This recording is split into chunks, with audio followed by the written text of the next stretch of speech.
Hi everyone, I'm Sarita, and in this TUDPAD course, we will learn about the fundamentals of animal drawing. This comprehensive introduction course to animal drawing is for artists who want to draw authentic-looking animals from their imagination.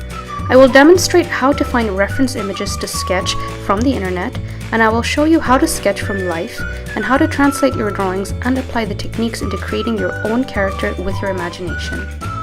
Sketching animals is difficult given the tremendous variation there is in the animal kingdom, from bear to cat to horse, but the important thing is to study and understand the commonality between them. Once the basic structures are understood, they can easily be extended to imaginary creatures grounded in functional anatomy. In addition to studying animal drawing, we will also be taking inspiration from the children's fairy tale Goldilocks and the Three Bears. I'm going to show you how to take inspiration from popular characters in today's media and how to apply that into creating your own drawings inspired by the fairy tale. This course is for intermediate level Photoshop users that have a good knowledge of the tools and functions and a basic knowledge of drawing and illustration. In the next video, I'm going to show you how to pick the correct images from the internet to use as photo reference for your animal drawings.